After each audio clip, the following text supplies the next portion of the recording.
welcome back. I want to cover another question that I get pretty commonly, actually, in this lesson, in this video. And the question is, why do we keep our hands low? So we have our Zhang Sao here, our Tan Sao when we practice our form. So people say to me, hey, if someone punches you in the head, that's not going to do the job, and they're exactly right. So we come from a long lineage of Kung Fu masters. And the reason that's important is, if this was really designed to protect the head, you think somewhere along the line, one of these people from one of these generations of lifelong Kung Fu masters would have said, hey, you know, I keep getting punched in the face when I put my Tan down there.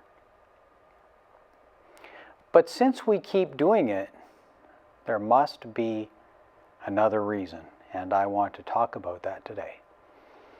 And there's a few, actually.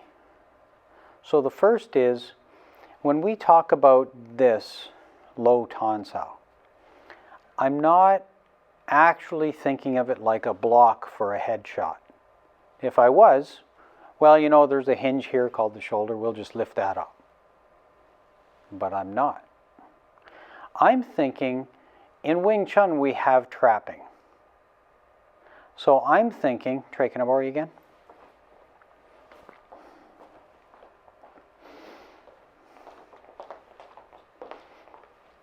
I'm thinking, if there's a punch, I can do this.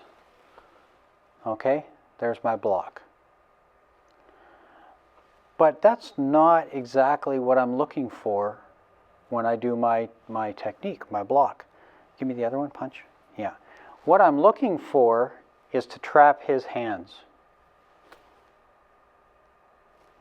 So if I put his hands up here and I block this punch that's coming to my head, he's not trapped. That can come in underneath. It can come in around. But if this is low, now I get to trap those hands.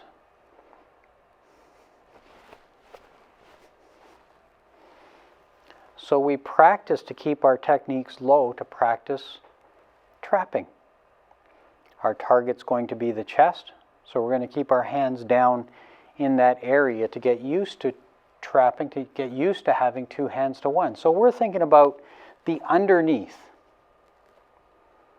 not the side. You throw that hook punch again. Either one will do. There. I'm thinking about the side.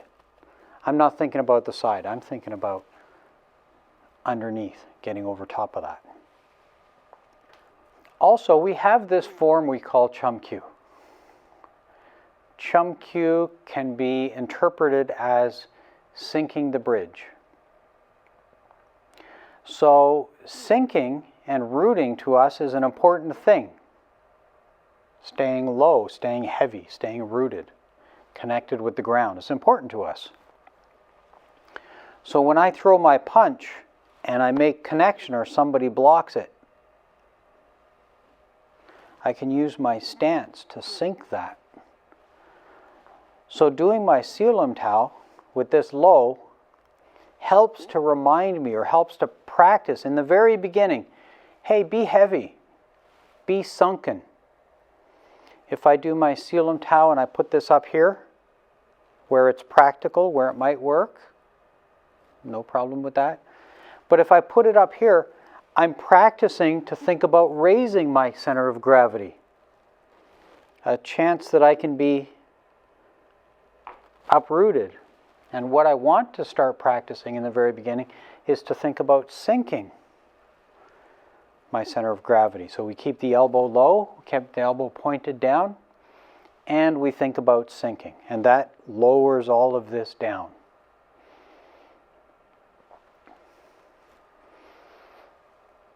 Also, hey Trey, can you bring me those? Don't drop them. Don't cut yourself either, because they're extra sharp. Yeah. Thanks. All right, come on back here. Tell me if these are sharp. Tell the folks watching if these are sharp. I know the answer already. He's already nodding. It's like, yeah, they're definitely sharp. Yeah. Did you just say that? I felt it. I'm not sure. Hold still.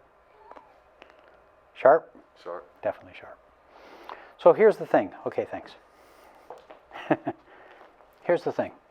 These swords, the Bachamdo, the two-handed swords, are not designed for kind of this type of thing.